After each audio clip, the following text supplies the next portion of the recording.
joining us. If you would, I'd like to call the meeting to order. Please join me in the Pledge of Allegiance.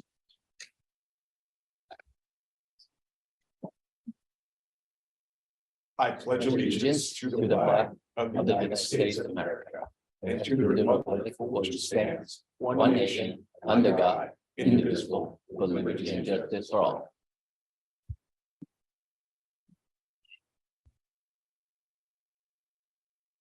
Could I have a roll call, please?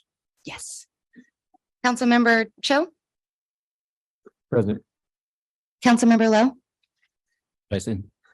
Councilmember Shepherd Rami, Present. Vice Mayor Wong, Here. Mayor Talt. Present.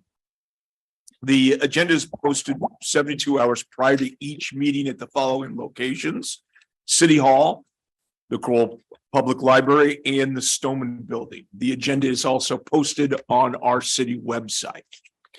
The city welcomes public input. At this time, the public may address the city council on items that are not on the agenda. Pursuant to state law, the city council may not discuss or take action on issues not on the meeting agenda. So please don't direct questions to us and expect a response. To ensure that everyone, including those joining us remotely, are able to hear all speakers clearly, please speak directly into the microphone. Please note that all comments are limited to 3 minutes and will be timed by city staff. I would like to ask City Clerk Baker to explain how our public comments will work. Thank you, Mayor. First, I'd like to address I was made aware that the Zoom link on the agenda that was posted was broken and is not linking people to Zoom correctly. The one on the city website calendar is functioning properly, and Community Engagement Manager Quadras has also added a pop-up box to the homepage of the city's website that will take them to the correct link as well. I've spoken with the city attorney. This does not have any Brown Act implications or any issues. Unfortunately, it is just an inconvenience to those wanting to attend via Zoom. For public comment, we will, for each item on the agenda, there will be time for public comment. We'll accept comments in 3 ways. First, we will take in-person comments for each item. Please fill out a speaker card and turn it to me if you wish to speak on an item. There's a countdown timer that will be displayed on the projector screen to help speakers keep track of their remaining time to speak. We will then ask for comments from our Zoom participants. When we ask for public comments via Zoom, there are 2 ways you can let us know you would like to speak. First, you can use the raised hand feature, which is a button that's found by clicking on participants and then clicking on raised hand on the bottom right side of the screen. Please do not use this feature until we have asked for public comment, or else we may not see it or know which item you're asking to speak on. As a second option, you can send a message using the chat box saying you would like to speak on a particular agenda item. Comments will be accepted only until the end of the public comment period for that item. I will then read into the record any public comments received by email for that particular item. Due to technical limitations associated with gathering, printing, and sorting emailed public comment, the city has instituted a 3 p.m. cutoff the day before a Friday city council meeting for emailed public comments. This is to ensure there's sufficient time to gather and present the email comments at the city council meeting. Any comments received after the 3 p.m. deadline will be included in the public comment record, but will not be read at the meeting. Thank you. Thank you, City Clerk. Does anyone here wish to speak at this time on matters that are not on the agenda? If so, please go to the podium and introduce yourself. Good morning, Mayor, City Council, City staff. I'm Helen Romero Shaw, the Public Affairs Manager for Southern California Gas Company.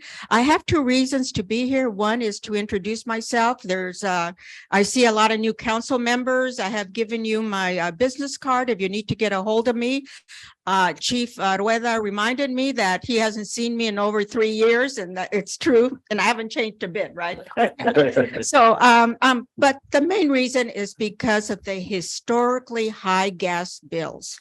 I know that you're getting your bills; they're very high, and I'm here to maybe give an explanation as to what's happening in the market.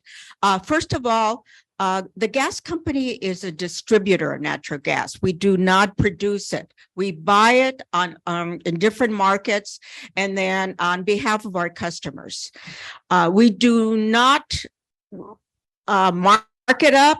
Whatever we pay for, that is what is passed along to the customer. We do not profit from the commodity, from purchasing the commodity.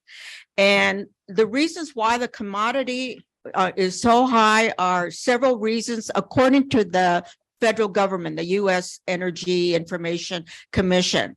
First of all, it has been very cold, not only across the United States, and I'm sure you see on the news that people are, having to clean off their cars because of snow. And I have relatives that live in Chicago and Georgia, and they're telling me about the cold weather.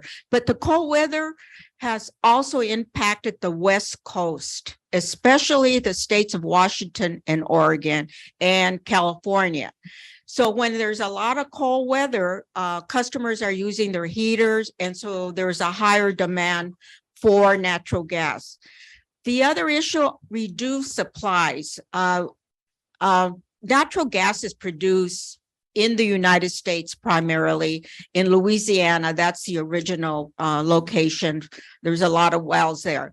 And so the supplies have tightened, and so have the storage fields. The storage fields are full, and we've been using natural gas. So I just want to tell your residents to go on our website. We have a lot of hints on how to manage your energy bills, and then also so many customer assistance programs. One I want to point out that you can almost sign up right away is a level pay plan. And that's where you level out your bills for the whole year, and you can call the 800 number that's on your bill, 800-427-2200, 800-427-2200. Or you can go on our website. There's a lot of information, other programs for income stress customers. Thank you for your attention. Thank you, Ms. Shaw. Is there anyone else present here in the Barth room that has a public comment for matters not on the agenda? Seeing none, do we have anybody virtually who would like to make a public comment? Sorry. Let me give just a moment to see if any Zoom participants raise their hand. We do have successful Zoom participants, so that's good. Okay, I'm not seeing any requests for comment via Zoom. We did receive one email from Mr. Hal Hergian that I was able to previously distribute to both the council and the public, so I will just summarize it. Essentially, Mr. Hergian is saying that the city should retain an independent consultant to review policing practices and approach to safety in San Marino, similar to what was done for the fire department a few years ago. And that's his recommendation to council. Thank you, City Clerk Baker. I will then close public comment, and we'll move to item 1, budget overview and priority initiative discussion. This is where we are going to listen to various recommendations. No decision is being made today with respect to the finality of any of these. It's an opportunity for us, in essence, to spitball some of these ideas. So before we, could we please have an introduction from Acting City Manager Rueda, as well as Finance Director Chung? Thank you, Mayor. The identification of priority initiatives for our city has become one of the important first steps in the development of our city's budget. And the budget really does become our ultimate policy statement. So this is really a critical first step for us. Thanks to the mayor, city council, Finance Director Chung, we have developed a process that has resulted in adopted budgets each year, and including last year's budget, which was adopted well before the end of the fiscal year.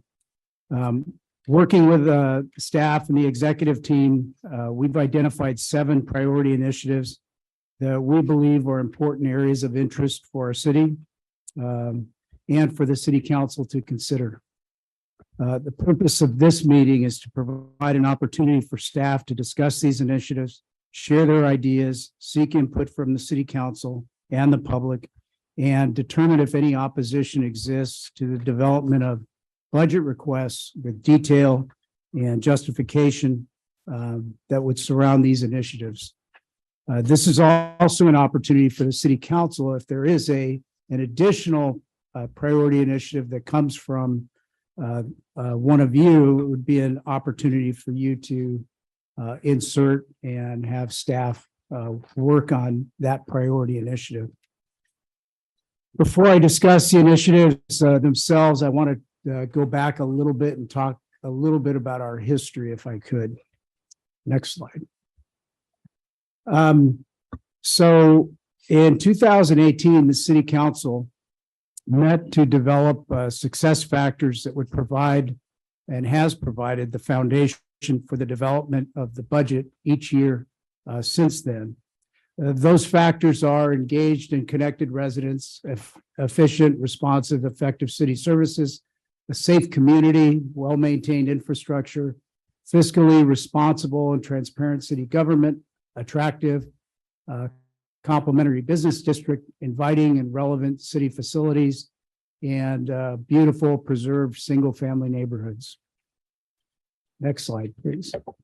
So priority initiatives at that time were defined as significant shifts in city policy or programs and projects that generally exceeded the city manager's expenditure authority, which continues to be $30,000. This definition really for us provided a framework for staff to start to propose new programs and projects that generally met this criteria. Next slide, please. Unfortunately, if you recall last year, we had 18 priority initiatives that were posted on the white Post-its. Each of you were given a series of sticker dots to indicate your interest in those priorities moving forward. Council, out of those 18, ultimately selected these two initiatives, and one really wasn't even an initiative. I think we finished it, the no smoking ordinance, really prior to the start of the year. So, we're trying a different process here where we can identify issues and hopefully provide some information as opposed to just a line on a whiteboard, and determine if council has an interest in moving these forward. I've asked Director Chung to give a brief overview of the budget process and to discuss how today's process will work. Great. Thank you, City Manager. The budget process is really a year-round process, which most agencies follow that have a fiscal year that starts July 1st, ends June 30th. January really kicks off our budget process. As City Manager mentioned, we'll begin our priority initiatives, our big program items that Council would consider for the start of the new fiscal year. And in February, I'll be coming back to Council and providing a mid-year status of how we are doing 6 months into the fiscal year. Also provide the Council a projection of how we are going to end the year, but also a 5-year and a 30-year outlook to provide a foundation for that, so that the City Council could make the decisions for our next year's budget. In March, we'll be coming back to Council for an update for the CIPs as well. We will also provide any new CIP equipment or any infrastructure asks for next year.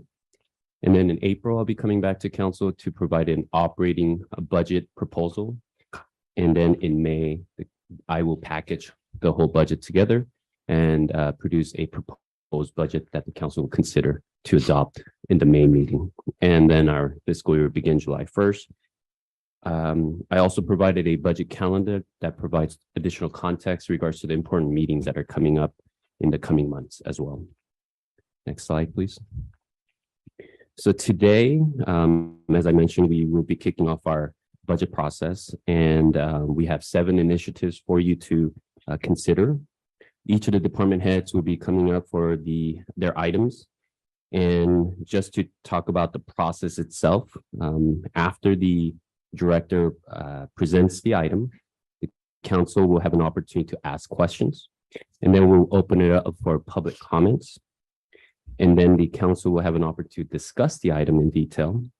And then lastly, the mayor, with the input of the council, will determine if there's any oppositions to the priority initiative, and we'll move that forward and come back to the council next month with a budget proposal and details regards to the cost of the proposals. I'll just pause here for any questions regards to the process or any other questions before we jump into the priority initiatives. Thank you, Chief and Director. Councilmember Cho, do you have any questions regarding the process? No. Councilmember Lowe? No. Councilmember Shepherd Rami? I have one question. Do you have room for any council initiated possible priorities at this time? And there's some things that other people might want to add or might come out in questioning, but there might be different subject areas. I'm thinking specifically about utilities in our city. And if we can make some headway into dealing with some of the issues that we have in town, computer access, internet, et cetera, a lot of those things, that's a big picture concept. There will be an opportunity Thank you. after we discuss these for council to request consideration of other priority initiatives. Vice Mayor, do you have any further questions? I'm No, sorry. that was it. Vice Mayor? No question. And I have no questions. Okay, let's get to the first item. Good morning, Mayor Todd, Vice Mayor Wong, esteemed council members. I'll be presenting the Vacant Homes Initiative. Staff anticipates proactively enforcing the existing vacancy ordinance, which was adopted back in 2020 due to the vacancy tax failing to garner the required votes. However, the electorate voted 57% in favor of the tax, which seems to indicate that the residents favor the city addressing the vacancy issue in some manner and to assist in mitigating public safety issues. It is estimated that between 5 to 10% of existing residences are vacant, which equates to 220 to 440 homes. Currently, staff is reactive in response to referrals made by the public, which historically has not been that many. Costs associated with the initiative may include additional staff to canvass the city to identify and confirm vacant properties and enforce the existing ordinance to ensure compliance. Educational materials to educate the residents of the ordinance, and an additional vehicle to carry out the initiative. This concludes my presentation. Staff is available for any questions. Thank you, Director. Councilmember Lowe, do you have any questions of the director? Yes, and of course, Please put your mic down so we can hear you. Thanks. I can hear you. so as much as we don't want vacant, too many vacant homes in our town, because like I always tell people, to have too many vacant homes is not great for the community, and it's not for the public property itself, because now it's unattended. Small issues can lead to bigger issues because it's not being watched. And so the only concern I have with this, when you talk about identify vacant homes, do you have any idea how other cities done, is it by our city or is it by neighbors, or how other city, or how do you plan to identify? Sure, it's a great question. So I'll start historically. This vacancy ordinance was adopted back in 2020. Based on what I've researched so far, it seemed that previous staff initiated a canvassing effort, which did not yield much. In fact, from what existing staff who was there at the time has indicated to me, there was a lot of anger from residents who were insulted that they thought the properties were vacant. So that was one thing. The other part too was identification. I don't think staff at the time had maybe the city issued polo shirts, vehicles. So there was a sense of distrust. So that's the reason why I think, if you were to have staff undertake this effort, there would have to be some sort of support to ensure that they are clearly identified as city members, because this is a really sensitive topic. Right. The canvassing, again, one, they did not canvass the entire city. It was just impossible. Second, it also delayed responses to normal calls. The other issue, in working with the census effort in my previous position, one of the ways that we could, or indicators that would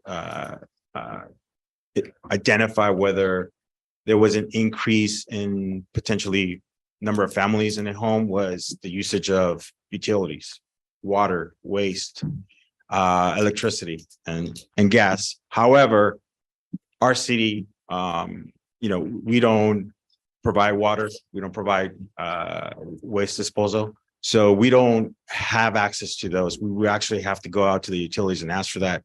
And there are those are sensitive issues. And, we've had some preliminary discussions and they're reluctant to release that information. So that's a difficult aspect right there. So basically, unless you do some sort of study, you basically are going home to home, kind of figure out if the property is vacant or not. So it's a difficult effort.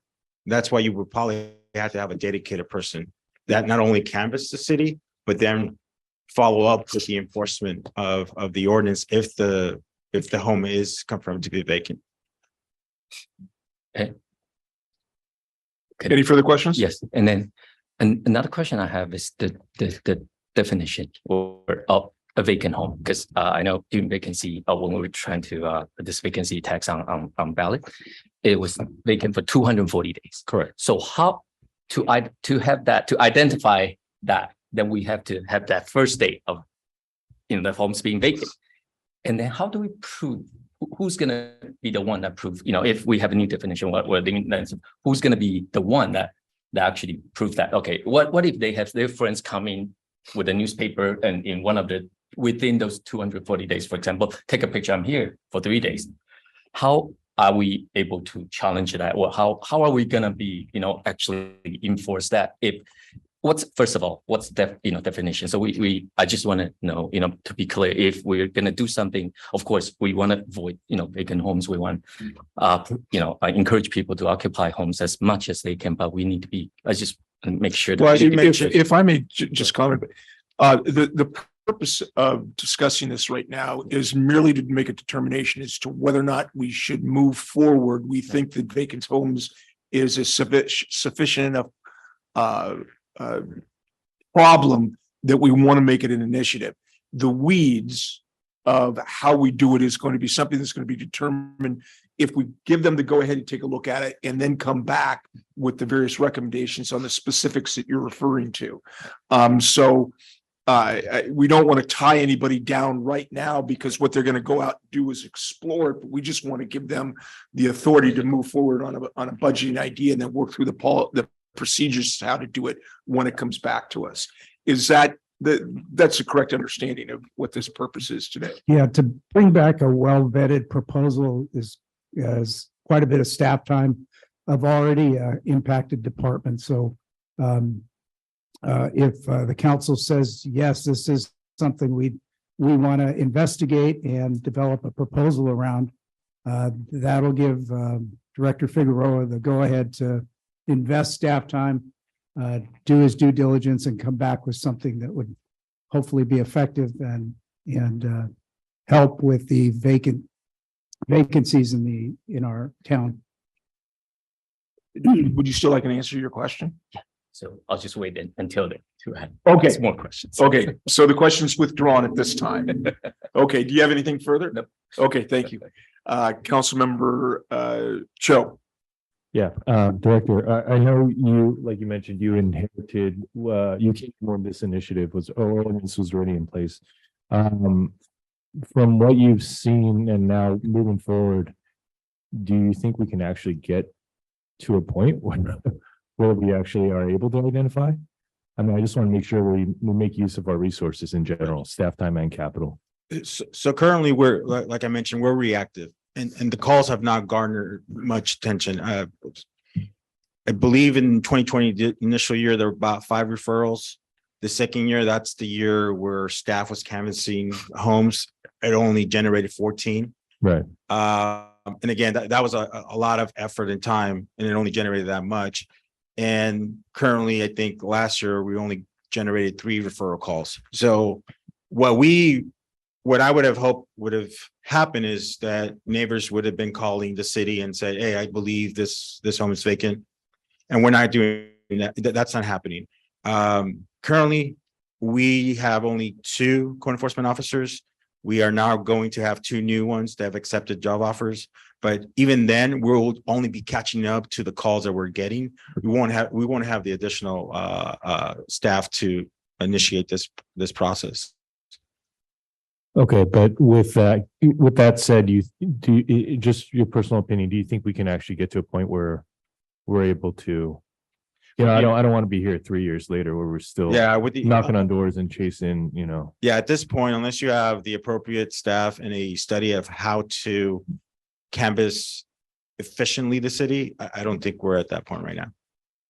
Okay, so maybe my suggestion in the proposal, maybe to take a step back, a higher level, kind of like what you're mentioning, utilities, maybe alarms, and like looking at other approaches that way, more top down than kind of climbing our way up. Thank you. Thank you, Councilmember Shepherd Romey. Do you have any questions? No. Vice Mayor? Yes, why do you think the vacancy tax didn't get passed, and what can we do to have a better result?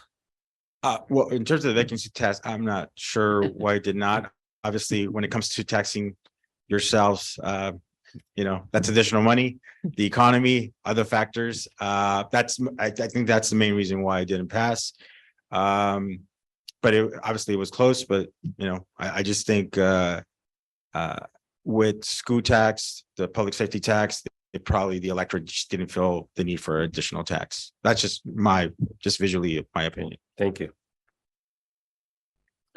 I have no questions. Is there, do we have any requests for public comment? I don't see anyone in the room. How about online? Let me give Zoom participants just a moment. I'm not seeing any raised hands, no requests for comment. Understanding that we're only seeing if we could move this the next step, and that is to come up with the budget relating to whatever the process is going to be. Does anybody oppose us moving forward on expending staff time to create a plan and a budget proposal for the vacant homes initiatives? Okay, seeing none, that will be moved on. Let's have the next item, please, which is the economic development plan. I'll be presenting that as well. I would like to preface this presentation by saying staff currently does not have the capacity to undertake this initiative. However, economic development on Huntington Drive has been a recurring issue. So staff would like to gauge the council's interest on the topic and determine how staff should move forward once staff has capacity, or whether the initiative should be raised in the next fiscal year. As all of you know, the city mainly has 2 business districts, Mission Street and Huntington Drive. Mission Street is active, Huntington Drive, not as much. But when you compare the 2, Huntington Drive is basically a 3-mile stretch, where Mission Street is more of I think no more than a quarter of a mile long. Huntington Drive is mainly used as a travel corridor and does not have the pedestrian activity associated with Mission Street. Additionally, just in terms of the year that I've been here, the zoning ordinance isn't as business friendly that would allow certain uses that normally would be administrative approved to go into Huntington Drive. For example, a med spa, dental office. That's difficult. You would have to require a conditional use permit. Parking does not allow for, let's say, a restaurant. These are established small lots. And so in order for you to comply with the parking requirements, typically the lots here do not allow for that. So the cost associated with this effort would be basically a consultant to develop a strategic plan based on the guidance of the council. And again, staff at this point doesn't have the capacity, but we would like to gauge the city's council interest on the subject. That concludes my presentation. Councilmember Shepherd Romey, do you have any questions for the director? I do. Thank you, Mayor. I think this is a large problem we've been trying to grapple with. And so I just wanted to understand, the consultant that you're envisioning would not be obviously a staff member long-term to implement a program, but this is more for the first year to, I'm just trying to get my head around because I think we all know there's plenty of spaces in town along Huntington that you might not need a consultant to say we need a plan. But so would this consultant both come and look at the existing situation here, if you will, and our ordinance and make recommendations to us that would then help facilitate a future development? Is that what would the consultant do? Because Sure. I'm always leery, we have consultants and sometimes they don't really deliver on anything that's actionable. So how would we do the scope, or what are you envisioning the best scope of work for the Sure. consultant? So as I mentioned, Huntington Drive is basically a 3 mile stretch from Atlantic all the way to San Gabriel. You basically have 5 sections. At the corner was mainly office, then you get into a commercial, and then you get to the schools, and then what I would consider basically the civic center side here up to the high school, and then at the end of San Gabriel. So a consultant would basically look at all this small stretch and see how you could what efforts, what policies, regulations you can implement to, one, attract businesses, retain businesses, spur economic development. That could include anything, in regards to making changes to the zoning ordinance, to economic development plans, incentives. It's an array of economic development policies that will really be initiated by the council's guidance. And the other question is, because we're talking about a very narrow, let's say, commercial strip in areas of backup to home. So parking, for example, is a big issue, both for homeowners and for the success of the business. And then we have the housing element that we're still in the midst of, which also may. So I wanted to make sure, I know you're aware of all these, but will a consultant be informed of the interaction between the housing element and potential rezoning as well as that? I mean, is it somebody, would that be part of their purview of your request for Sure. proposal? So typically when you have a plan of this magnitude, the consultant is responsible to coordinate with staff to look at all the adopted policies, ordinances, and so forth. And again, it's also based on the guidance of the council as to what the council's vision is. And additionally, what the economic development principles implemented in terms of their assessment of the project area. Okay, thank you very much. Thank you, Councilmember Cho. Do you have anything? Any questions? No, I think kind of what you were mentioning, I think the zoning is going to be a big, maybe we can minimize the scope for the consultant so we can actually get something done. Certain section of Huntington and zoning or whatever it is, highlight the part that we want. Yeah, thank you. Councilmember Lowe? Yes, I have one question. Actually, I look back, I think it was fiscal year 2001 to 2002, that budget year. I think we budgeted about $1 million to beautify Huntington Drive and Mission Street. And is it an ongoing project or what has been done? I'm just curious since I'm. So actually, glad you brought that up. I think that was 2021, Yeah. 2021, around that area. Yeah. Back in 2021, the council was presented with it was a infrastructure improvement plan that I think, as you mentioned, it was $1 million. There were presented different options from a consulting group that the city retained. And there were a number of options. And out of that particular meeting, the direction from council was to concentrate on infrastructure on Mission Street. I think at the time, the council wisely said, there's just too many questions on Huntington Drive. So why don't we just concentrate on Mission Street? That effort coincided with staff turnover.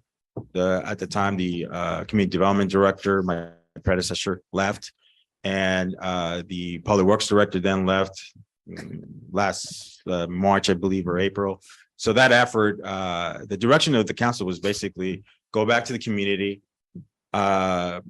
coordinate with the community, involve the community in terms of the infrastructure improvements, come back to the council with a landscape and hardscape plan, and then proceed with under the direction of the council on those plans. That hasn't happened. We obviously we have a new public works director with Director Shaw and with myself. So that effort will come to you at some point once we get our bearings straight on all the details on that effort.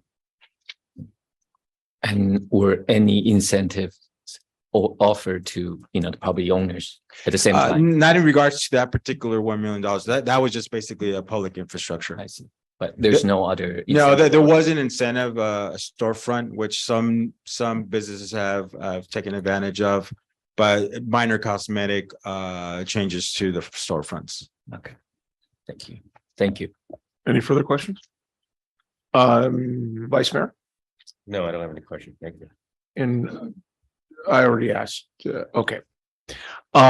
Just so I have this straight, so the focus would be on Huntington because we have a plan in essence in place for Mission, just due to a variety of issues. It hasn't been implemented. Do I understand that correctly? So the plan is for Huntington just because that has been the main focus of the business community. Obviously, if the council wanted to expand that scope, that would be up to you. But I think for Mission, it's active. There, I think the plan at the time was for $415,000 for that public infrastructure. I'm sure that's going to go up now because that was a couple of years ago. But yes, it would mainly be for Huntington Drive to address economic development in this particular stretch. We did a study several years ago that I remember ended up in basically a battle, but I think it was more pedestrian flow. Wayfinding sign? Pardon me? The wayfinding signage? Well, no, the wayfinding was something, it predated you. It might have even predated your predecessor. But I remember attending meetings where they talked about these, even to put a path down the middle of the median. I believe it was the Arroyo Group report in which that's where the Mission Street improvements, that option was selected, unless there was something before that. Just if we go ahead and prove it, go back and take a look to see, because it was before that and it dealt, I remember just being, we had meetings and we had public forums, and there was this person laid them all these progressive ideas as to what to do. And I just don't remember what the conclusion of that was, although I've not seen anything done except for maybe a bump out someplace. So if you go back and take a look at that, if we move forward, so we don't want to duplicate something that we know is not going to work. Is there any public comment on the matter? Let me give our Zoom participants just a moment. I'm not seeing any raised hand, no request for comment. Okay. Do we have any council members who do not support this item moving forward at this point?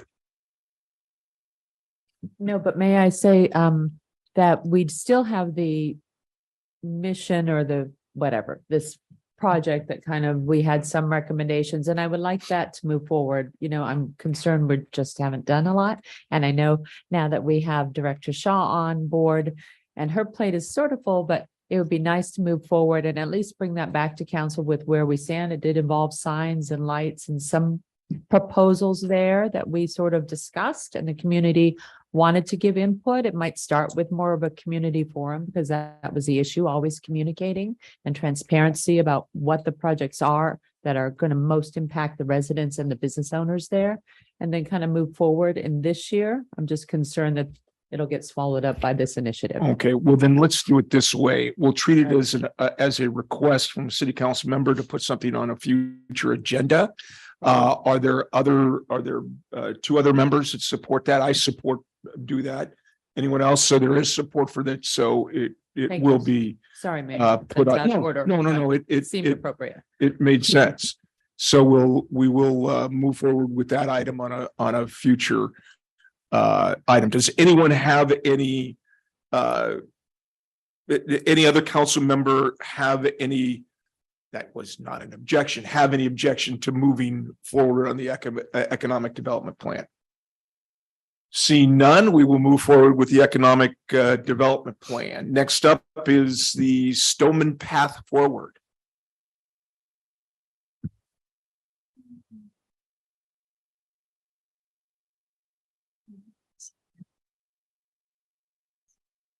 Okay. Good morning, Mayor Talt and council members. The initiative I'm presenting is to develop a proposal to develop a path forward for the Stoneman Building property based upon the city council and community's vision. As I'm sure you're aware, the Stoneman School was completed in 1930 and closed in 1983 due to declining enrollment. The property was purchased by the city from the school district in 2012. It's currently being utilized as one of our recreation centers. I know it provides a lot of the youth programming that we currently have. And although we are looking forward to the San Marino Center, Community Center opening later this summer, that facility is not going to be able to support, from my understanding, a lot of the current programming that the Stoneman provides now. Several studies have been conducted in recent years to assess the facility's condition, its ADA compliance, a property appraisal, and its historical significance.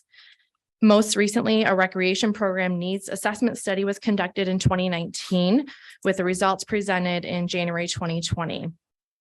Although the focus of this survey was not solely on the Stoneman Building, there was a question included in the survey that asked residents what they would support doing with the facility, considering the significant deferred maintenance and major repairs and upgrades that are needed if it's going to be continued to be in use. One of the key findings from that study was that the Stoneman is viewed as having historical significance to the residents, and many agree with a need to improve the facility, but nothing has happened since then.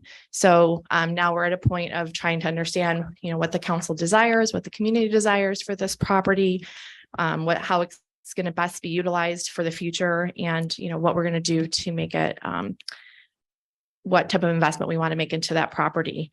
So, a couple of the factors I already talked about in terms of programming and in terms of historical significance, it was designated a local historic landmark by the city in 1987. It's listed in the California Register of Historical Resources, and it is eligible for National Register of Historic Places. And this applies solely to the original building structure. The additions that were constructed in like the 1940s and 50s afterwards are not considered historically significant. So that's the historical significance part. So basically what I'm asking for today is whether the council would support developing a proposal that would bring in a consultant that would administer a survey specifically about Stoneman to help us develop some options and plans based on your vision for the property and the community's desire for what they would like to see there, and engage them in a process for their input. Happy to take any questions. Thank you. Councilmember Lowe, do you have any questions? No, I actually support to have a consultant, coming in and give us, do some studies and give us advices on the uses. And because I just want to, I think any real estate property will be the best investment for any private person and a city. It's probably going to be the best asset the city can have is that. So, I would like to see what we can use and highest and best use, find the highest and best use for Stoneman and to keep our city sane. Thank you. Councilmember Cho. Yeah, I just want to clarify. So this study is just going to be to engage the community and collect information. And what else in the scope? Well, and to identify the potential uses based on the council's input and what the community would like to see for that facility, what could be done there to come up with the highest and best use for the property. So we could, at that point, move forward with some sort of plan to be put in motion once there's consensus and guidance from the council. Okay, yeah, I can support that. I think we should just limit the scope since, like you mentioned, we've done so many other studies before and spent so much money on this that I think the key piece here is really just gathering community feedback and then doing a quick analysis. All right, thank you. Councilmember Shepherd Rami. Sure, I think I could share some of Councilmember Cho's concern, but I fall the other way in that how we've already surveyed the community. I think that hiring another consultant, which I know we've even had consultants come in and look at the building. That was a big project several years ago where we paid professionals to do that. And, and I know that that needs updating. We've also surveyed as to what they envision for our community services, what they specifically view about Stoneman. And I think that we almost had 400 or 500 people respond. I don't remember the number since it was a couple of years ago. A lot of water under the bridge and surveys done. But it was a very well done survey at the time. So before we go, and I appreciate we do need to do this. So I wholly endorse determining a path forward. But I think a survey of the community and can be done in-house, again, gathering in maybe a public forum. And then also bring forward what the comments were before. And because the range of what we're going to do with Stoneman is so large, before we hire a consultant to say, should it be X, whether that's a city facility, a city department building, or whether it's, subdivided for other uses, I have no idea, or go with a commercial development or go with housing. There's so broad. And so before we just hire somebody, we even need to give a direction to a consultant to make that effective. If what's the pond we're even in? Because I've heard things ranging from a pool and recs and senior living or not, or commercial development, let's get restaurants there, or, the only thing we know is the neighbors don't want to really increase the traffic there, which I don't blame them. They're homes and they're used to it being a fairly quiet facility, but it is our last remaining asset.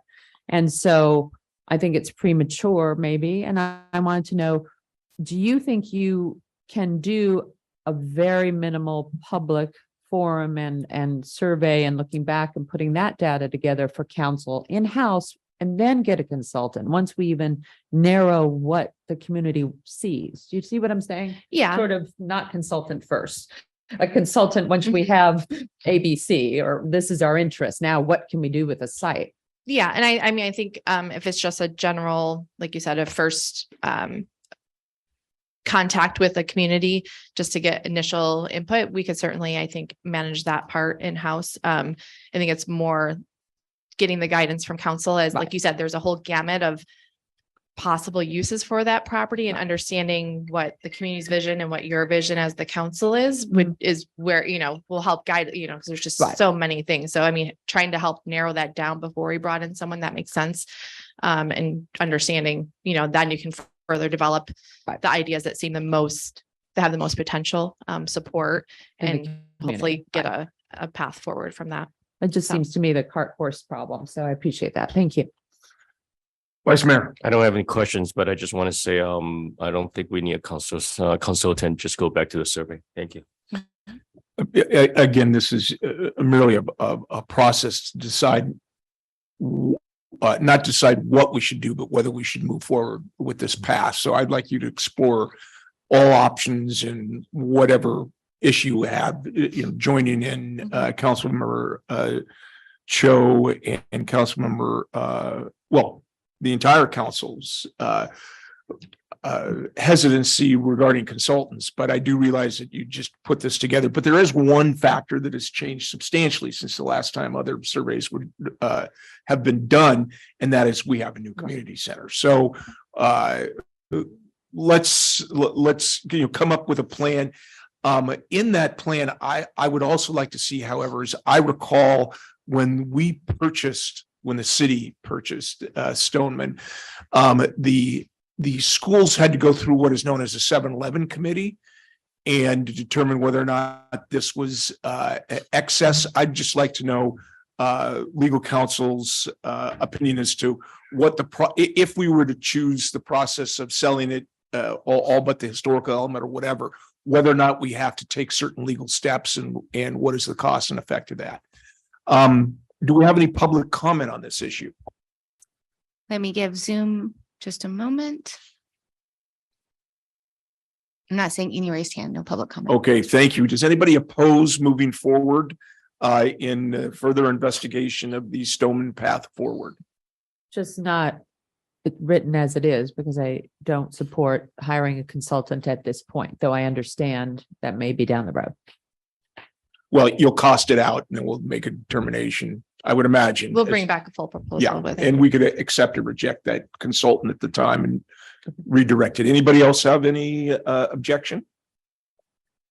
Oh, I just, so we had a survey, a Halsey survey a few years ago. So, because somehow I didn't recall what was the top choice. I don't think it was since my tenure. So within the last 5 years, it was an overview of community services. And it was quite a thorough, met with community members, Right. stakeholders as well. But it only part of it, a small subpart, had Stoneman mentioned. So I just see. wanted us to start from that Right. kernel, find out what it was then. And obviously there's a lot of issues to bring it forward. Yeah. That's why I brought it up. Got it. I think that makes. perfect Yeah, sense. and I have the survey. It was a very good survey. But as she had said, a couple of the options kind of don't make sense now because they were in conjunction with the San Marino Center, which is already under construction. And so just, yeah, going back to that but it wasn't the sole focus of that particular survey.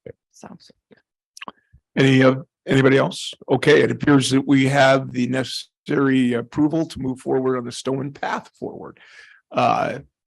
So we will move on to the next item, which is the traffic improvement initiatives. Okay, and so I'm presenting this initiative also, and as council's aware, there is currently a citywide traffic circulation study that's in process. But separate from that, some of the issues that have come up that I've seen since I've been here and just based on past professional experience, that study, whatever the result of that is not going to, and it's not intended to be so comprehensive that it will address every issue in terms of every speeding complaint we get about somebody's street or pedestrian concern. It'll probably give us some tools out of it, but it will be our discretion to how those get implemented. And so in my past experience, in my previous position, we had a residential streets traffic management policy, and that's something that I'm interested in bringing forward that would provide uniform procedures to help inform our residents on how we would address those, what the potential solutions would be, how we would evaluate it, develop that criteria, and work with the Public Safety Commission and new traffic task force on bringing that initiative forward. And so there's not really any cost associated with that. That was just something I wanted to inform you of. But out of that, my hope is that we would then be able to tackle these issues that come up on the case-by-case basis of where we do receive the complaints about whatever that safety concern or traffic calming that they're looking for is. And so this initiative is really to gauge your interest in whether or not you would support bringing forward a budget that would establish a fund for these individual one-off scenarios that come up. And there may be some citywide traffic calming and safety improvements that would be included in that. So really just to get your interest and understanding of how the council feels about this. Councilmember Cho, do you have any questions regarding this item? I think the only and maybe not even a question, is something we can clarify, for the annual fund, just as we present this to the council and the community, what your process will be from, prioritizing Mm-hmm. the inflow that comes in and how you're utilizing the funds. I think that'll be helpful for all of us to know. Yeah, and that would be part of the Okay. policy that I'd be developing. So that would kind of be our starting point, and then we could start addressing and actually resolving some of these other concerns. Okay, So- thank you. Councilmember Shepherd Romey. Yes, thank you, Mayor. So I guess I want to make sure we're not conflating possible funds that we would want to use. Clearly, we have a study. I know the Public Safety Commission has, as well as it's come before council, we have things underway in that regard. Mhm.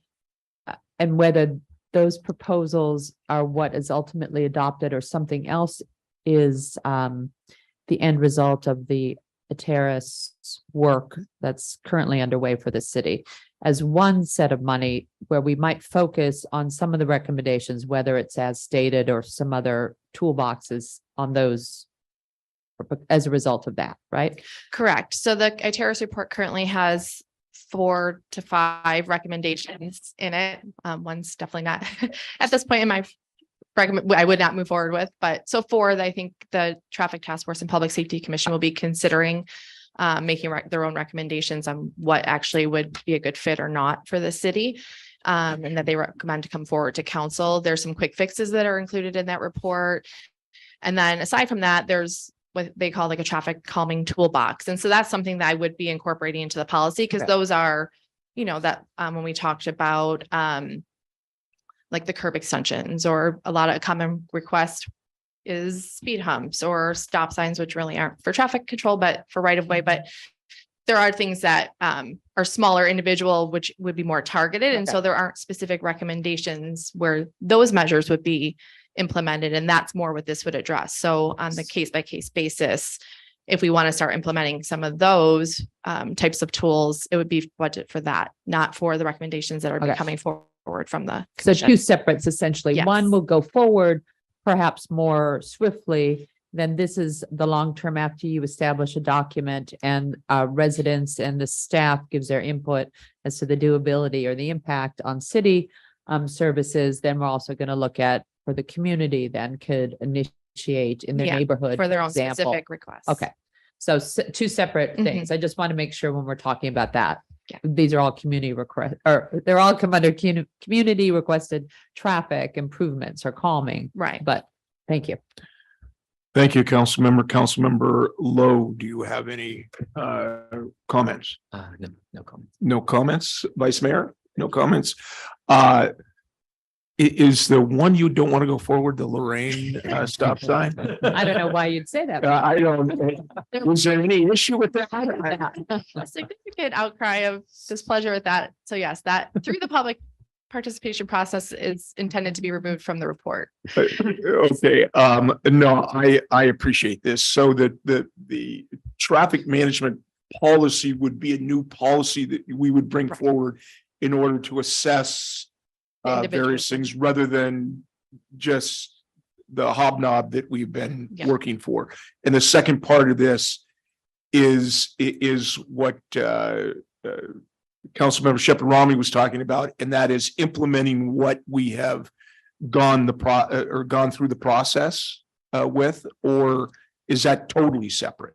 So the ITERIS report and those recommendations would be totally separate. It's not part of this, okay, No, it'll incorporate in the policy some of the traffic calming potentially tools that they may have recommended in the report or their flow chart of how we might process something. It'll probably have some tweaks to it, but it might incorporate some of that into our policy, but it's not specifically based on a recommendation in there that I'm now going to ask for funding in this okay, so the implementation of various traffic calming and safety improvements would be on a smaller nature, right. something that, You know, a you know, resident contacts me and says, I'm concerned that there's, you know, they're speeding on my street. What can we do? And we're going to go look at that specific location and evaluate, you know, through the process that we come up within our policy of, you know, Okay. how relevant or significant is that concern and what is the proper way to address that? And that would be, so if something came out of it that would cost money, that we would use that money for those types of improvements. okay. Thank you. Councilman Shepherd Romney, did you have another comment? Thank you, Mayor. Yeah, I also wanted to, it was brought up at the Public Safety Commission meeting by one of the commissioners about the Caltrans versus using out of state. And I want to make sure, I think in the past you had experience writing such a document, but that's a concern of some community members as to whether we need to use California approved, the Yeah. highway, you know, things and that, and it's not necessarily done Yeah, properly some in of the their document. source documents Okay. were outside of California, but in So- my experience, we rely on the California manual. of Thank you. uniform So traffic for our control purposes, devices. when we develop this, it's exclusively Yeah. California approved or whatever by highway. Caltrans, Thank you. Thank you. Anybody else? Okay, do we have any public comment? Let me give Zoom participants a moment to raise hands. I'm not seeing any, no requests for comment on this. Okay, thank you. Does any council member have any opposition to having the traffic improvement initiative move forward? Can't wait.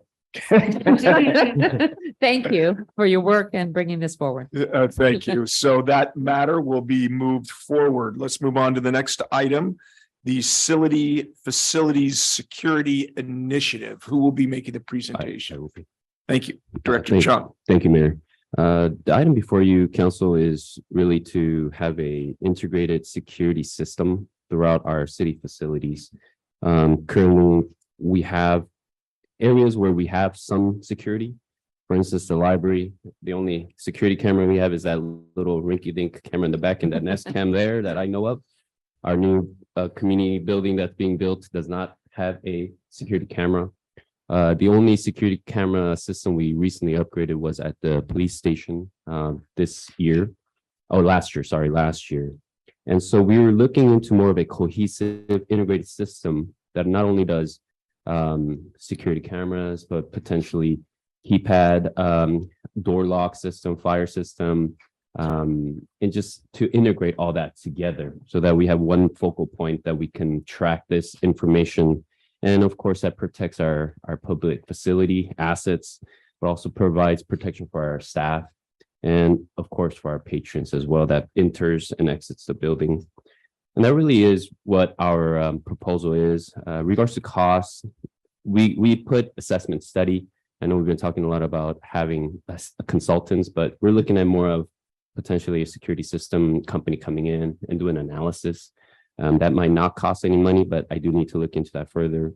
Of course, there's security camera hardware, maybe other integrated hardware that we might need, software and storage. Most of these are going to the cloud. So we'll probably need that, some form of training for city staff and potentially additional staff if the system is a holistic integrated system that a professional needs to monitor. So we're looking at those costs as considerations for this initiative. That's all I have for this morning. Thank you, Director Chung. Councilmember Shepherd Romey, do you have any questions? No, thank you, Mayor. Councilmember Lowe? No questions. I just think this is a very important task to do. See, what happens. Councilmember. What happens in our community, around our community lately. So I think this is an important task for public safety. Councilmember Cho? No questions, full support. Vice Mayor? No questions. Thank you. I have no questions. Is there any public comment? Let me give Zoom participants a moment to raise their hand. I'm not seeing any raised hand, no request for comment. Thank you, City Clerk. Does any council member oppose having this item move forward? Seeing none, we will move forward to the next step on the City Facilities Security Initiative. Next matter, the rebuilding the sense of community. Who will be doing? Oh, good morning. Good morning. Please make your report. Good morning, Mr. Mayor and City Council members. One of the additional key findings from the 2019 Recreation Needs Assessment is that recreation services allow residents to come together, get to know their neighbors, and ultimately build community. In addition, in that survey, 65% of the respondents placed a very high importance on community special events. This initiative before you this morning proposes 3 new intergenerational music events. The first one being a quarterly dance party or quarterly dance parties held indoors at the new community center. It would happen 4 times a year. They would be family oriented, intergenerational with a DJ, seasonal dance themes, and music that appeal to all ages. And there would be registration required at a nominal cost just to cover all the direct expenses for these particular events. The second component of this initiative would be a youth rock band competition at Lacey Park. This is a very difficult age group to reach. And this is a very successful event that I happen to have managed in a different community. So I do have that in my skill set to help staff know how to manage and develop this type of an event. Very popular, very successful. We would showcase young and talented musicians ages 19 and under. Bands will perform for the community in a concert-like setting at the park. We would utilize a digital voting system, and the winner or winners will be chosen, such as first place winner would be invited to perform as the opening act at the 4th of July celebration. Obviously, it would be like a spring, early summer event. And the final component here is a multicultural summer concert at Lacey Park. This would be a 4-hour long event consisting of a variety of ethnic bands, possibly 2 or 3. We would have a variety of ethnic foods, arts and craft area, and a community outreach booth area for diverse community partners. It should be noted that this recommendation is something that came out of the DEI task force feedback. And the fiscal impact for this initiative does include additional personnel, costs for professional services, equipment, and supplies. That concludes my presentation, and I'm here to answer any questions you might have. Thank you. Councilmember Lowe, do you have any questions regarding moving this forward? Yes, I think these are wonderful. I would love to see more community events like this. We're just gonna give you one of those little mics. And the vice mayor sure trying to slap him on the back of the head when he's not speaking into the mic. So, yeah, I would like to see, more of these community events in our town, but the question I have, so are these going to be free to our residents, or there'll be there would be a tickets? nominal expense for the quarterly dance parties. There will most likely be a nominal expense for the entries, but very nominal. And then the concert is slated to be part of the free concert series that we currently offer. So no expense for that. Thank you. Councilmember Cho. Yeah, my question is on the additional staff. It seems like a lot of these are more event driven. So what, so I understand the part-time, but what exactly would be the additional headcount for? We are currently with the existing full-time and part-time staff within our recreation division. We are at capacity because we currently do 12 major special events a year on top of several programming offerings that we have. So any addition of a full-time staff person within my department, within the department, would on top of the grand opening of the new community center, a portion of the duties that are currently residing within a program coordinator or program supervisor position has to do with managing facility staff. Mhm. I need to shift those responsibilities from a current programmer over to more of a facilities person because my programmers are at capacity. So these are new programs that need to be managed and planned. So that would imply Got it. additional full-time professional resources, but really it's about freeing up my existing recreation program team to add this capacity to their workload. Okay, I'm sure we'll see the details Yes. later on. And then just a suggestion, if we do add that headcount, maybe something like recreation for like young adults would be something we can add, since we're talking about sense of community. It's been brought to my attention, like whatever it is, softball or soccer, ultimate frisbee, whatever these leagues may be, like, Youth as many sports. no, for actually, adults, I guess, or, full range, I guess, because these will be constant touch points, right? I think these events are great because, they're event driven, but I think the reoccurring touch points would do a lot to help with the sense of community here. Okay, thank you. You could contact San Marino Athletic Association to see if we could partner with them on some of those. Councilmember Shepherd. Again, similar question about staffing. I think we'd like a lot of detail for that when you bring it forward. I had questions just generally on the same as my fellow council member just expressed.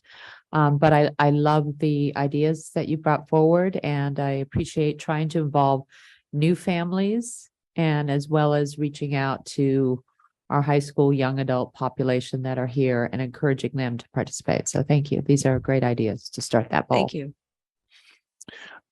Thank you. The one comment that I have, at least with respect to the youth rock band competition, the multicultural summer concert, is that we could always reach out to sponsors as well, and have financial help through sponsorship or volunteer help through sponsorship. So that's something to consider if we decide to move forward. Do we have any public comment on this? Let me give Zoom participants a moment to raise their hand. I'm not seeing any, no requests for comment. Thank you. Does any council member oppose moving forward with further development of rebuilding the sense of community initiative? Hearing none, good luck. Thank you. Our next one is enhancing staff resources in the police department. Chief Incontro.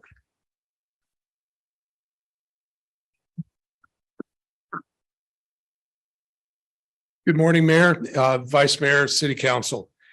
I come before you with a plan from the police department to ensure public safety within the city of San Marino for those people that live, work, and visit. Our staff has been looking at many different approaches, and we've come up with a multifaceted approach that is going to have an impact on the reduction of crime and increased safety in the city. This package includes additional police officers and civilians, the addition of possibly 5 to 10 flock cameras, and then the use of technology through 2 new drones that will assist us with criminal investigations, handling incidents and calls for service, and also working in special events that, again, will enhance the public safety within the city. All of these things are utilized by other agencies within our region and outside the region. And we've looked to them for ideas and policies and how to use these tools properly. I am available for questions. Councilmember Cho, do you have any questions? No questions. Councilmember Shepherd Romney? Yes, I do have a question. Thank you, Mayor. Concerning the list that is here before us today, I just wanted to understand, because I don't know how, I believe the police department currently has an analyst position, and how is that being used and how would this differ? We do not have a management analyst. Right. I have an administrative assistant who's assisting us today. We did have a management analyst Previously? that was taken away from us. In exchange, I did get an administrative assistant to help me and the professional staff. However, with the work that we do here within the city, the additional administrative work, council reports, and also with an idea of training that person in crime analysis to assist with our detectives and the public in understanding what's going on, that some of the duties that we would see this person doing. All right, so it's bringing an existing position essentially back, if you will. It's something we've already have on our schedule or had in the past. Yes, ma'am. And which I think this is so critical, obviously. Public safety is a first priority for us and should be. The other question that I had is regarding the flock cameras. I don't know how many we have, and I'm not sure the community is aware how many we have around, not where they are, but and would this be doubling, and how is that system working just in big picture? We have 31 cameras. 30 of the cameras are funded by the city. One camera is funded by a community member. Recently, a community group has expressed an interest in funding an additional camera. The number is wide because we're going to be working with Flock and also evaluating our crime stats and looking at where crimes are occurring. The cameras, for the most part, are on the periphery and also on the main areas of travel. We're looking at the use of the cameras in within the city in areas where over a 5-year evaluation, where a majority of the crimes are going to occur. So the use of the cameras will be more strategic, rather general in what we're doing now. When we started in 2020, for the first 9 months, I had a 74% decrease in residential burglaries. Unfortunately, we have not had that same decrease, but we believe in being more strategic in our use of the cameras. And they are very effective. We have results nearly every month, 1, 2, 3 contacts that either stop a crime from happening, provide us information about the vehicle that was used in crimes within our city, or the people are wanted for crimes, similar crimes, burglaries in particular, in other jurisdictions. Thank you very much. I appreciate it, Chief. You're welcome. Councilmember Lowe. Yes, I actually will have one question. For the flock cameras to work, does it work really well in a very dim area since we have a lot of really dark streets in our town? Yes, these are great cameras. The lenses and the cameras themselves are picked up. We're able to pick up low light views, and the software that goes with the cameras also helps us not only see an object, but also can help us with one of the great things that can provide a chase program to where we will pick up a camera on the west side, or it will pick up a vehicle on the west side. And we can click on the software and we can see everywhere it's been.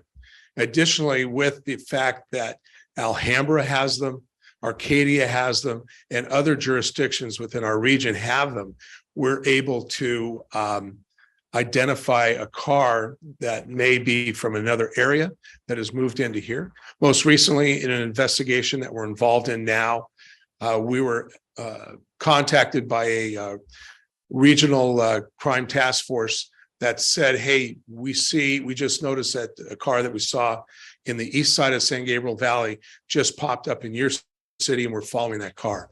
So strategically, these cameras are just a force multiplier for us. And yeah, and besides this, because I recently as I participated in a lot of public safety related meetings in town, and there's a strong consensus, of course, for having more public safety related programs or infrastructures built. And one concern that was raised by many residents in town to me was that going back to the question I asked about the dim area. So some residents raised the concerns saying, like, to me, on their street, it's very dark. There's no light on their street. Do you think that contribute to, the crime or burglaries? And do we have any study in town, like where in certain area, like when there's, we may need more street lights in certain really dark and like streets? That's a great question, council member. What we haven't done is include poorly lit or dark streets in our assessment of crime. We can certainly do that working with Public Works and identifying what streets in the city have either less or dimmer streetlights, and then plugging that in our assessment. So we can do that through an examination of statistics. When we had our public safety meeting this past week, one of the issues that we talk about for safety in the community is making sure at your home that you're using lights. and that you have lights on, whether they are motion sensor lights that light up if someone comes in, or you have lights around the perimeter of your home and you leave them on. So lighting is extremely important in the deterrence of crime. We also have one officer certified in crime prevention through environmental design. And the program that he went through talks about the use of lighting along with other aspects of environmental design that can reduce crime. Thank you. You're welcome. Vice Mayor. Yes, for the flock cameras, do they record videos? They are on all the time. The cameras are positioned to look only at the vehicles and primarily in an area where the license plate would be. The advantage of the flock cameras over a camera that is looking at a general area, I think, is the importance of privacy. We're not gathering data on groups of people walking through an area, driving through an area. We're focusing on the license plate. And if that license plate has a want for the person driving it or the vehicle is stolen, then we'll get an alert. Our current retention policy is 2 years. And after 2 years, the data is removed.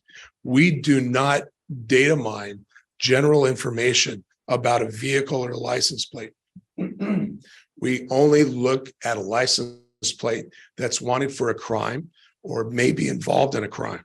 And the additional protections we have are that when outside agencies are requesting information, they have to justify why they're querying our database for these license plates. So we focus on that because we know the license plate will identify a suspect wanted in a crime or a vehicle that was taken without the owner's consent or used in a more serious crime. Okay, so if the burglars they don't drive, they walk, then they won't be picked up. Then that's why we They ride bicycles. we ask our community members to have cameras, just like we're asking about security cameras for the city facilities. So we rely upon other data other video data to help us identify suspects. We most recently had an attempt burglary where we have pictures of 2 of the suspects staring right at the residents' cameras. That once they saw the cameras, they left and did not commit a crime or make entry. They did commit a crime by trespassing, but they didn't make an entry into the home. So we rely upon additional video data. Okay, great, thank you. I don't know if you saw Mr. Harigian's email regarding doing a best practices study. Would that be something that might be included in this, or if you come back and make a determination that it's a good idea, could you include that in your enhanced public safety program? Yes, I did see his email. And I'm all in favor of having someone in, making sure that we're doing the right thing. That doesn't bother me at all. One of the things, he highlights in his email about the fire department. Excuse me. And the fire department has a national set of policies and rules about what is best practices, what is required of firefighters and fire departments. Law enforcement does not. The closest thing we have is the California Police Officer Standards and Training. And that may cover certain things dealing with standards of hiring, of standards of training, and then required, which is, we've had so much more training required of our officers. Looking at my near 44-year history, the training requirements are unbelievable. So when a consultant or an expert comes in, there are certain studies that they can rely on. But again, it is like an expert coming to court. It is based upon their training skills, abilities, and experience. So there'll be very few specific policies as the NFPA, and the chief can help me with what that stands for, but I know that's the policies and rules that looks at firefighting throughout the country. Okay. mull it over. If you want to include it in your enhanced public safety program, that's fine. I understand the issue, that you can't compare the two. It's apples and oranges. And so it might be, more difficult to come forward with something that is concrete. So, just a consideration. Also, have we had any of our flock cameras destroyed? Has anybody tried to tamper with them? Just a vehicle recently that was speeding down Huntington that Oh, took one okay. out, and that one has been replaced. Okay, I have not, is there any public comment? Oh, I'm sorry, one more comment from Councilmember Shepherd Rami. One other question was regarding cameras. Have you considered, I can't remember the cities around us, but have been told Pasadena, for example, has a different camera system. And have your leadership team looked at their system, whether that's something we might, instead of buying with 30 around, maybe also investing in different cameras that work, since Pasadena is our nearest and largest neighbor in terms of where people may be going to and from the freeway or that direction. Have you considered that, or can that be part of this, to look and see whether it might be worth taking some of that camera, essentially equipment money, and investing in another system, or would that be too unwieldy? I know you don't know the answer No, I now. do. Oh, okay, never mind. Then Yes, I do. now. We have looked at the other system. The other system is live cameras. And in fact, when we were debating here in council a couple of years ago about the utilization of Flock or the other system for Sierra Madre and Huntington, if you recall the number of cameras and the expense of the other system, That's all about. relating to Flock, we were able to get, I think we had 22 cameras that we were able to put throughout the city versus just cameras for that one intersection. The cameras that they have really need to be monitored. And the personnel expense of having someone sit in front of a camera and watch is kind of unwieldy and I think overly costly for the city based upon what our real crime rate is compared to the violence that Pasadena has. It's a great system. In fact, we use that system on our vehicles and we were able to purchase those cameras through a state grant. So we have those in place. Those cameras have not been as efficient, have not been as productive, and quite frankly, are not really as good as the cameras that we are using from Flock. But I'm trying to keep up on all these cameras. I'm trying to sell these cameras to as many cities around. With Arcadia, Sierra Madre is considering them, South Pasadena is considering them, and the network with the Flock cameras is simply amazing. All right. Thank you very much for providing that. I didn't realize, I remember the discussion, yes, that you reminded the cost, it was a cost prohibitive, would be investment in only a limited area. So I appreciate that. And it's more important to continue, but thank you. You're welcome. Do we have any public comment? Let me give Zoom participants a moment to raise their hand. I'm not seeing any, no requests for comment. Thank you. Does any council member oppose moving forward with this initiative? Seeing none, move forward with vigor. Thank you, sir. Thank you. Does any council member have a priority initiative that they would like to propose? Thank you, Mayor. I don't know who this might fall under, and I don't know if the council will support it, but I think still it came up during COVID and has continued. I believe our utilities are a huge issue for our residents in town, whether it's access to consistent, reliable access to internet, the cell tower being removed, replaced during, I believe in the last 2 years. I know that there is not a lot of regulation. We are limited legally regarding utilities. However, there are initiatives that other cities like Lafayette or in the Bay Area more commonly have put 5G or encourage that. So I wonder if that might be something that the council would like looking into as an initiative, whether that's a doable sort of focus from staff and whether we could implement and encourage, develop a relationship that might address some of those concerns. And I'm going to open that up for comment or questions to, well, first of all, let's go to staff. City Manager Rueda, is this something that we could form into an initiative? I don't know. We'd have to investigate. It's difficult just getting a meeting with AT&T and Verizon to address some of the issues that we've already encountered. But I don't know the answer, and I don't know if Amber knows the answer. Something we could certainly investigate and see if there's something there, but I don't know. okay. It is I know before, I believe it was under our community development director. Thank you very much, Isidro. Director Figueroa might also have some connection from either past work experience or some idea, but I believe it's something that would be rolled out in certain areas but again, it's getting that going. I know the utilities are difficult to deal with. Thank you, council. So in regards to the question of whether this could be an initiative or not, I think one of the things we need to look at is available sites to install these, for example, towers.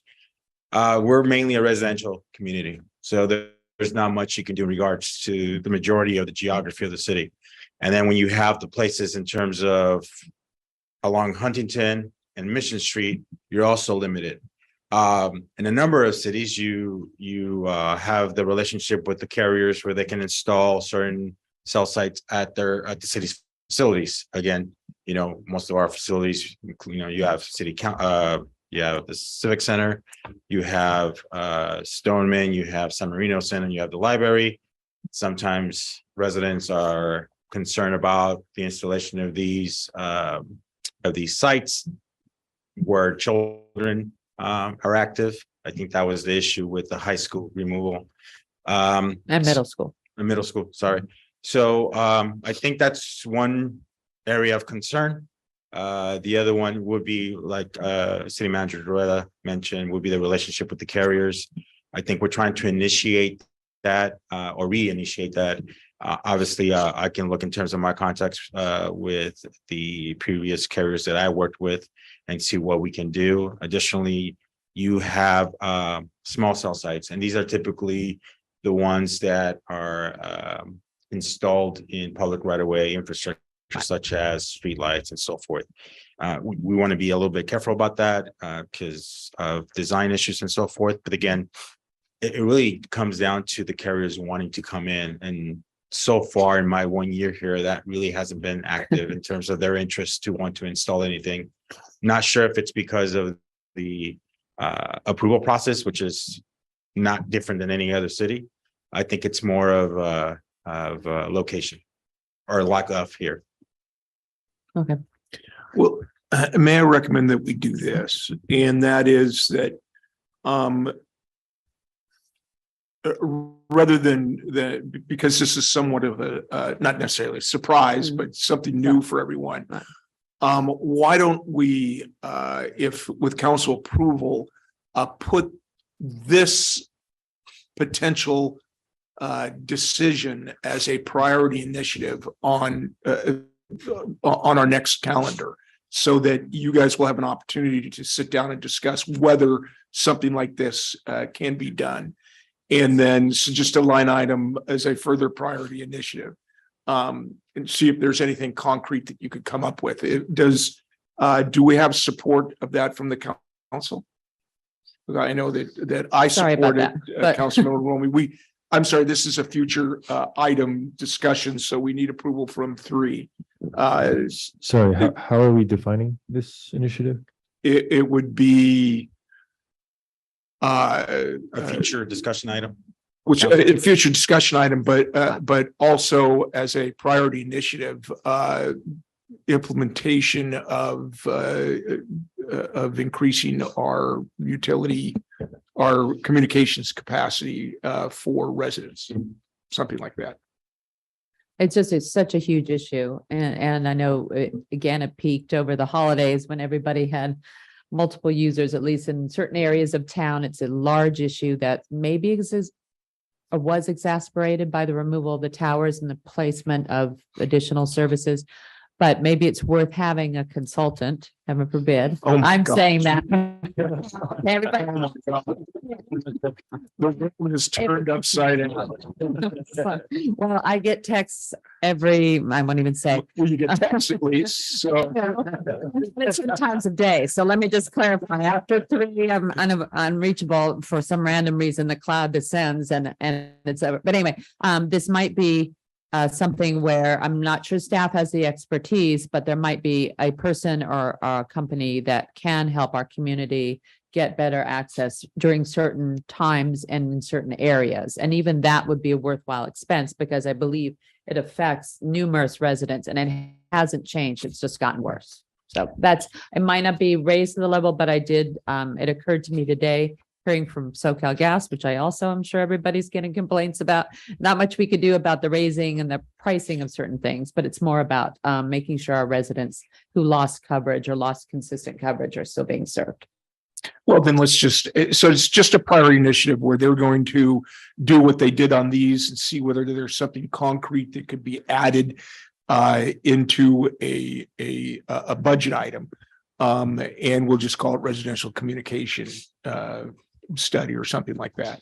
So not to leap ahead, but one of our next steps is to survey the community. With the input that you provided today, will be included in a survey that'll go out to residents, and we'll include this neighborhood communications initiative. And I know I'm preaching to the choir. Everybody wants better service, but I'm not sure people want additional towers near them. So Absolutely. So. maybe something else. So we'll look into that. Can I have a question?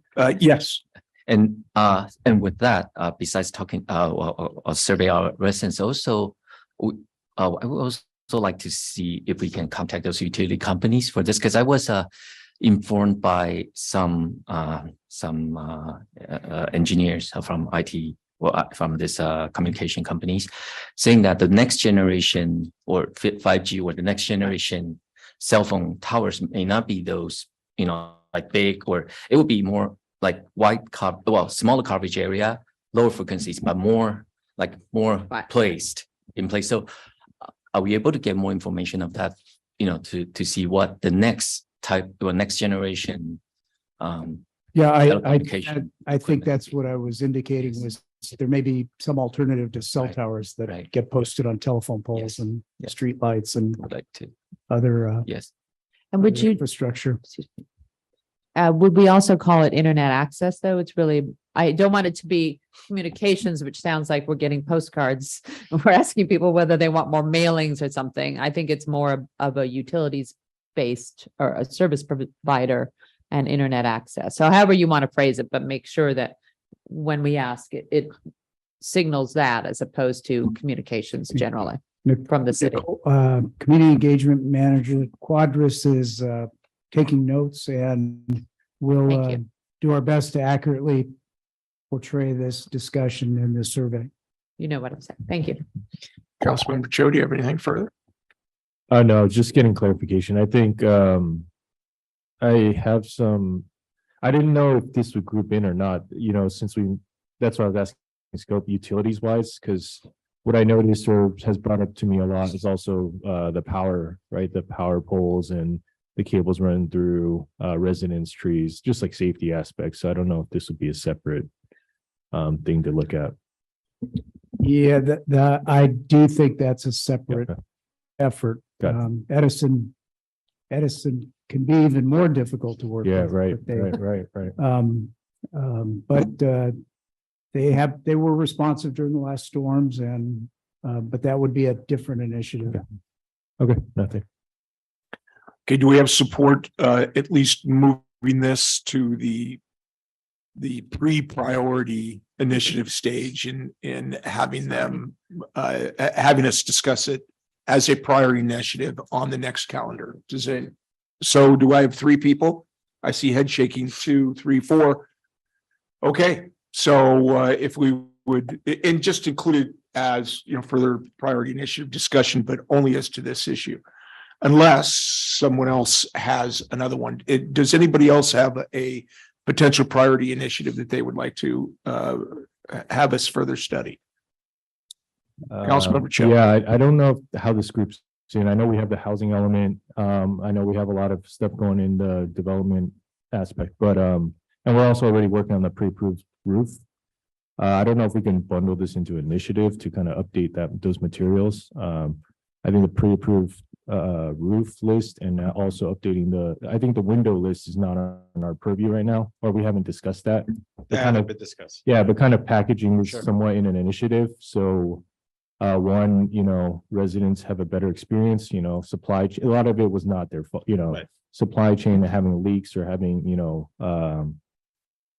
lack of insulation due to windows and all that stuff, that greatly affects our residents. And then two, I think if we get something more up to date there, it'd free up capacity for you to, work on the bigger initiatives as well. So I don't know if we could package that into a initiative. So just to get clarification, essentially you would like to include the pre-approved window list in with the update of the roof. Correct. Well, I don't know if this would be an initiative or more of a council agenda item that can then be forwarded to staff to move forward. I think it's a latter, since we've already started discussing and we're constantly reviewing matters like that. So this is something that we could probably put on a future agenda. It doesn't have to be the next one, but yes, Councilmember. Also, am I correct in thinking that in the next, in this spring, we'll be having a joint meeting with the DRC at one and then Planning Commission at another? I'm not sure the months.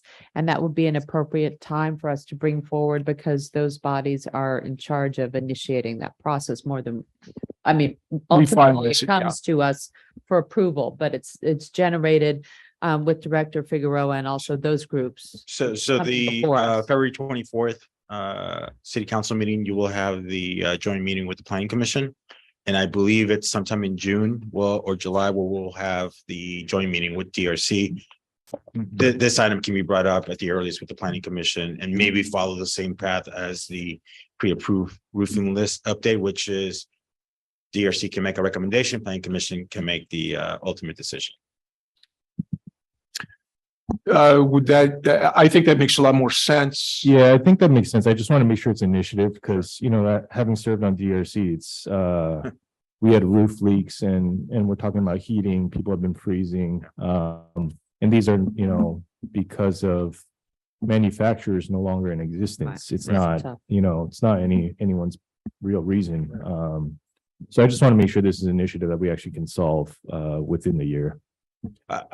I'm coordinating with the planning commission to develop a list of items. I'll include that in the list.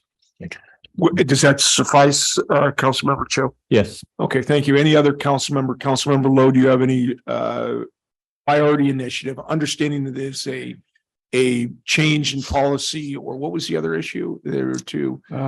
Exceed change in Exceed, policy program or exceeds 30,000. Anything? No. Councilmember Chozo, do you have anything further? Councilmember Shepherd Romey, No, thank you. Vice Mayor? Nope. And I have nothing further. Thank you.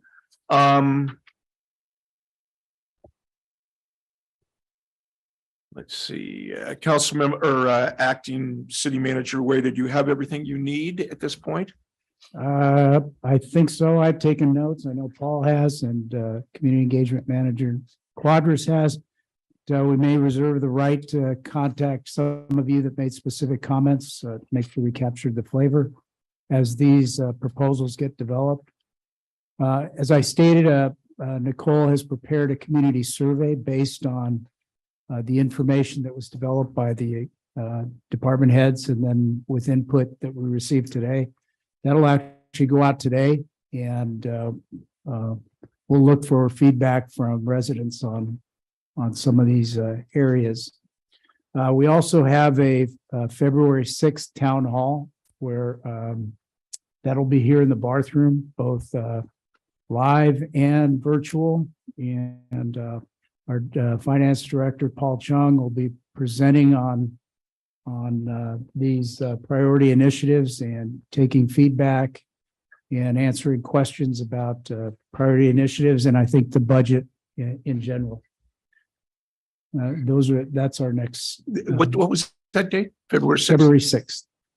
And it will be here at 6? Yes, town hall 6 o'clock. here at 6. With Mandarin interpretation as well. For Zoom. Great, thank you. Anything further? I have one more slide to remind you of important dates coming up. So the selection of the priority initiatives that move forward will be at the February 24th council meeting. And that's where you'll hear full presentations on the ideas that were brought forward. And then we have budget study sessions, CIP budget on 24th, March 24th and March 31st. Operating budget study session, April 21 and 28. And then we're looking to pursue a budget adoption on May 26th. And these are I'm not- Excuse I'm me. sorry. Does any council member have a question? Councilmember Cho? No, just kidding. Councilmember Shepherd Romney, go ahead. I am not looking at the calendar. Thank you, Mayor. But are these dates that are regular meetings or these are additional too? I know the 24th is our regular meeting, but I just haven't looked that far ahead and there's 5 there. So are these regular council meetings and these are just going to be the focus, or are some of these additional meetings that we're adding to our normal calendar? It is adding to the calendar. For instance, the February 24th is a regular Friday meeting. The March 24th is not. It's a special meeting. And also April 21st is a special meeting, but All the right. rest are all regular Friday meetings. Thank you very much. Okay, put that in your calendar, Mayor. Do you have anything further, Councilmember Cho, Cho, anything further? No, nothing. Anything further? Councilmember Shepherd Romney? No, thank you. Anything further? Councilmember Lowe? Nope. Vice Mayor? No. And I have nothing further. Do we have any written communication or public writings for distribution? Seen or hearing none. Is there anyone wishing, we'll close with the closing public comment. Is there anyone wishing to speak at this time in the room? Residential wise or anyone? No, do we have anybody online that would like to make a final public comment? Let me give Zoom participants a moment to raise their hand. I'm not seeing any, no requests for comment at this time. Future agenda items, we've addressed some, but does anyone else have any further future agenda item that they would like to see put on a calendar? Councilmember Cho. Yeah, I was gonna initially ask to put our local Brandon Say to our next council meeting, but I just found out he can't make the 7th one, but if we can put that on 24th. If he's available. He'll be available for the 24th. And his contact information has been provided. I'll pass it. I made the confirmation already. Okay, thank you. Councilmember Lowe, do you have any item that you'd like to see put on a future agenda item? No. Vice Mayor, or I'm sorry, Councilmember Shepherd Romney. No, thank you. Vice Mayor, Thank you. and I have none. Do any council members have a special adjournment? Councilmember Shepherd Romney. Yes, I would like to adjourn our meeting. I know with heavy hearts, our community has been impacted as well as our neighboring communities. So in remembrance of the victims of the mass shooting this last weekend and the 11 who have passed, as well as the other 9 or so or more who were injured, as well as their families. And also to thank the community's responders, as well as our own San Marino resident who acted very heroically. So there was not worse results from that tragic night. Thank you. Is there support for that? Yes. I didn't. Any other special adjournment by a council member? Council members, I see none. I will adjourn the